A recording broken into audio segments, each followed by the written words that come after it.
You know, who would have thought that on a random Tuesday, on April 16th, Sony would drop the megatons of all megatons and release basically all the information regarding the next-gen PlayStation. They're not calling it the PlayStation 5, even though we know it is.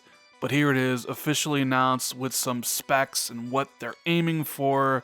And my God, does this system seem like a monster. What is going on, guys? Randall Thor 19, the man with the million, back again with another video. Hope everybody is doing well.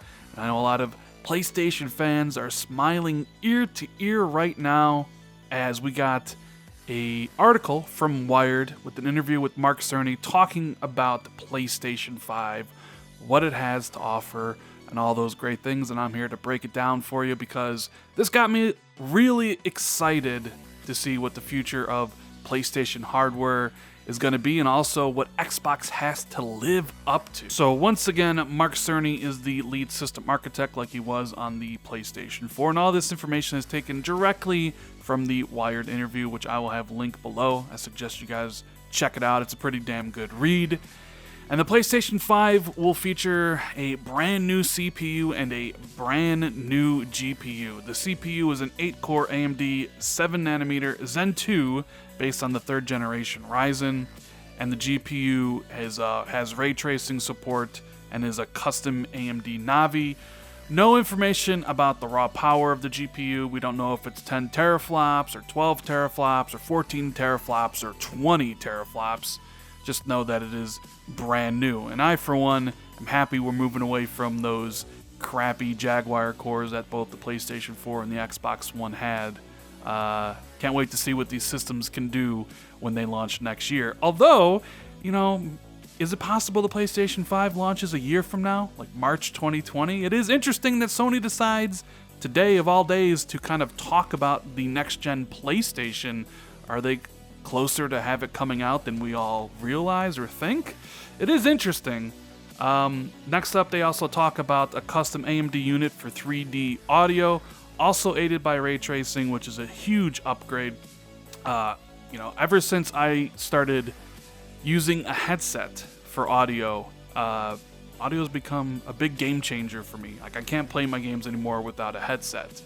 And Mark Cerny talked about how audio really didn't change between the PlayStation 3 and the PlayStation 4, but he feels like this upgrade or this chip will blow people's minds. And I personally, audio is super important to me, so give it to me. Just hook it right into my veins, Cerny. Hook it right into my veins.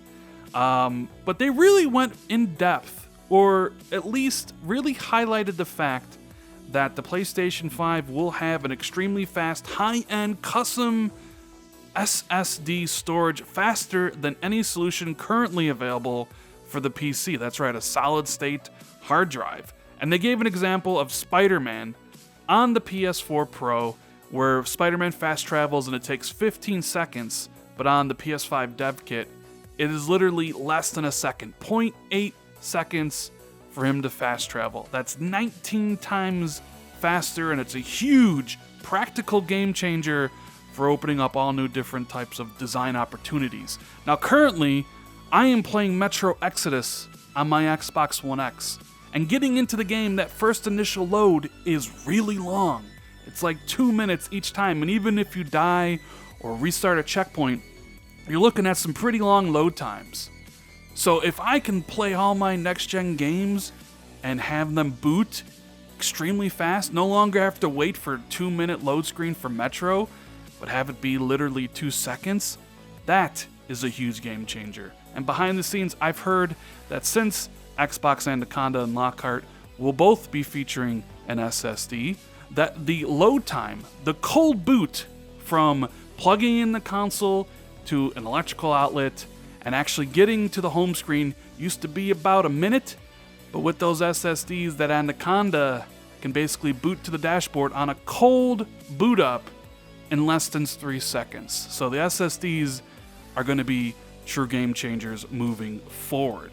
Now, they also talk about PSVR and said that the old PSVR systems will work on PS5, but they're not talking about a new one, and that technically, yes, the PlayStation 5 does support 8K, but I mean, realistically, I don't think anybody expects we'll be playing, native 8K games in the future for next generation. That's just probably too powerful or require too much power for what these systems are going to be offered. But hey, that might be the marketing point for the PlayStation 5 next year. People are wondering, well, could they possibly market it? Is it 4K? I mean, the Xbox One X and PS4 Pro kind of already delve in that whole 4K stuff. Maybe the marketing point will be the PS5. It does 8K, even though really nobody has any 8K television sets yet, but maybe that's all just for like a PR move. Now, also, Death Stranding. They mentioned Death Stranding there, and it seems, at least according to Mark Cerny's response, that it more than likely will be a cross-gen title, which means probably is not coming out this year, and maybe won't even come out until the PS5 comes out. That's pretty interesting. And physical media, of course. It'll have a disc drive because it's going to be backwards compatible with the PlayStation 4 at least. No mention of being backwards compatible with the PlayStation 3 or the PlayStation 2 or the PlayStation 1 like some of those patents had suggested, but at least we know for sure that it will be backwards compatible with the PlayStation 4, and that's good. That's great. That's what they needed to do. And I don't know if it's pressure from Xbox with their backwards compatibility program that they've been doing this entire generation, but it's the right thing to do, letting people carry over their digital purchases to the next system. And I know a lot of PlayStation fans have been talking down about backwards compatibility, and I, for one, really don't have any need for it, but I'd rather, have it and not need it than, need it and not have it.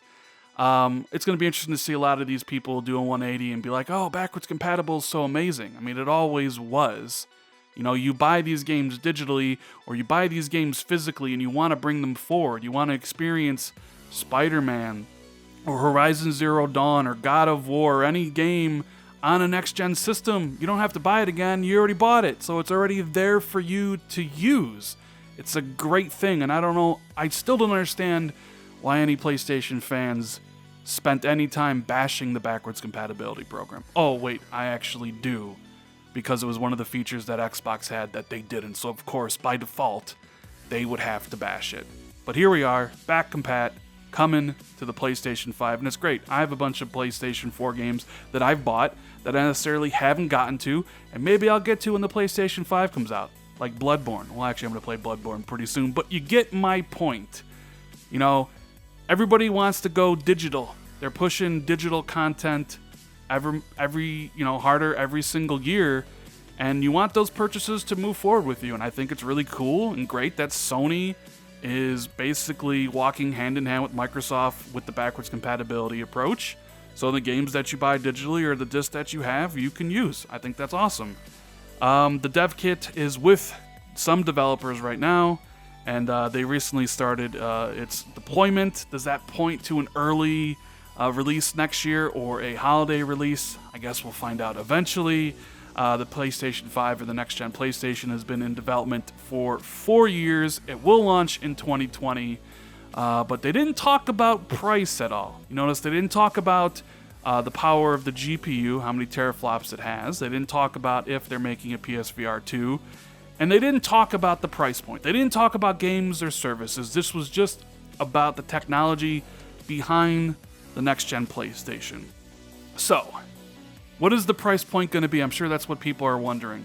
Well, based on all this stuff, and even based on some a quote I saw on Twitter from the interviewer who didn't actually get that into the article, it seems like this is going to be a $500 system. It's not going to be $400. I know that might disappoint some people out there, as they feel that one of the catalysts to Sony dominating this generation outside of Microsoft shooting themselves in the foot was that $400 price point.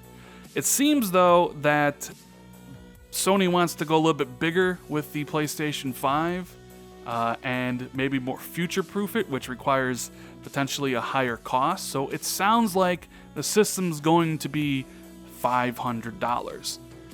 And it's pretty interesting because where does that leave Xbox? You guys know I am a primarily Xbox channel, but I don't really talk crap about the competition, in this case being the PlayStation. I like them both.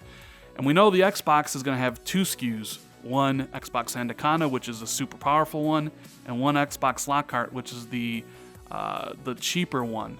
So if the PlayStation 5 comes in at $500 with these great specs, because it is a monster, where does that leave Anaconda? Is Anaconda the same price at $500 and slightly better? And I mean slightly, does it have like one more teraflop?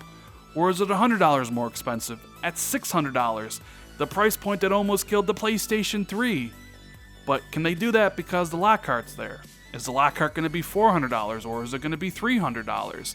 A lot of question marks this open up because a lot of people like myself thought Sony would just copy what worked with the PlayStation 4 and have the PlayStation 5 at $400. But reading all this stuff, it doesn't sound like that's going to be the case. It sounds like it's going to be $500. Which, well, if the Anaconda is more powerful, does that mean $600? And if the Lockhart is supposed to be $300, can Microsoft then be like, you know what? We'll bump it up to $400 because it's still going to be cheaper than the PlayStation 5. So now the ball's in Microsoft's court. What are you going to do? You're the only one showing up to E3 this year. Sony basically came out and told everybody about the PlayStation 5 on a random Tuesday. Now it's your turn. Now it's your turn to get these next-gen console war rolling, see what you have and what you're working with. Because, well, we know right now that the PlayStation 5 is a monster of a game console. Anyways, guys, that is the video. I hope you really enjoyed it. If you did, make sure to hit that like button and share this out on social media. I greatly appreciate it. Leave a comment below about what you think about the PlayStation 5. And if you're new here, make sure you hit that sub button and hit the notification bell if you always want to be notified of future content. Thank you guys so much for watching. I greatly appreciate it, and I'll see everyone in the next video. Later.